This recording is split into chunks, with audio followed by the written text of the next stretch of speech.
माँ सरस्वती को प्रणाम करते हुए प्रस्तुत कर रही हूँ कविता स्मृति।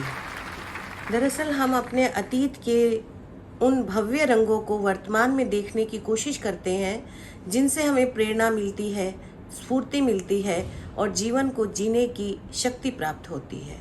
ऐसे ही रंगों को टटोलती हुई ये कविता प्रस्तुत है।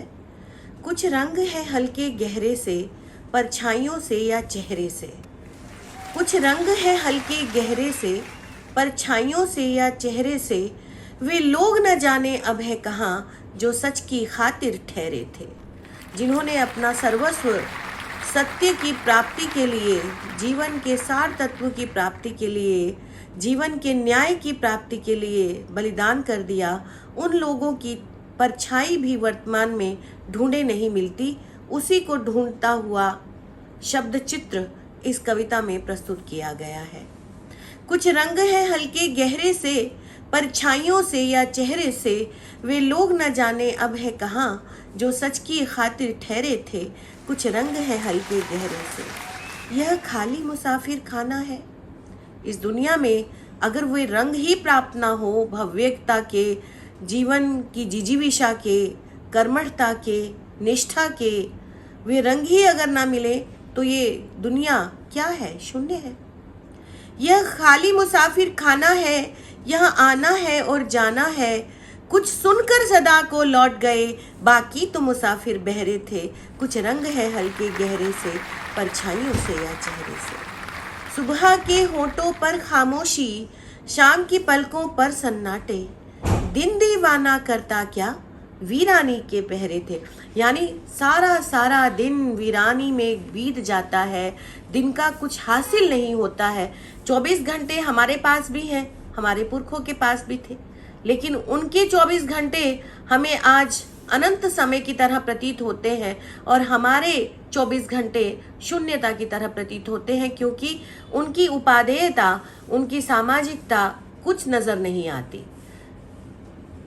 यह कैसा मौसम बस्ती में, यह कैसा मौसम बस्ती में, हर तरफ आग हर तरफ धुआं। मुख डिबिया में मार कुंडली, बैठी है चुपचाप जुबां। जहर बुझे तीरों की तरह, अब चुभते समय के फेरे ये। कुछ रंग है हल्के गहरे से, परछाइयों से या चेहरे से। यानी सामाजिक न्याय की दृष्टि से कुछ भी हो जाए, कितना ही अन्याय क्यों ना कर दिया जाए, लेकिन समाज के बुद्धिजीवियों को, समाज के कलाकारों को, समाज के समर्थ लोगों को उसमें अन्याय नहीं दिखता। इसलिए उनकी जुबान चुपचाप, मुख डिबिया में मार कुंडली, बैठी है चुपचाप जुबान। इसलिए उनकी जुबान चुप रहती है और वो समय में हस्तक्षेप नहीं करती। उसके होने ना होने का अर्थ खत्म हो जाता है। एक खेत में रखवाली के लिए हम बीजू का खड़ा करते हैं, जो फूस का बनाया हुआ आदमी होता है। पक्षी जिसे देखकर डर जाते हैं कि कोई आदमी खड़ा है, और जानवर भी देख के डर जाते हैं कि कोई आदमी खड़ा है, पहरेदारी कर रहा है, इसलिए उस खेत में मुंह नहीं मारते, पक्षी दाना नहीं उठाते। लेकिन मनुष्य तो जानता है ये मनुष्य का बनाया हुआ खेल है। हम सत्ता के बीजू का खड़े करते हैं और वो सत्ता के जो बीजू का है उनसे भयभीत रहते हैं, वैसे उनकी जय जयकार करते हैं, लेकिन उनसे सच्चा प्रेम नहीं करते। इसलिए सच्चा परिवर्तन नहीं हो पाता।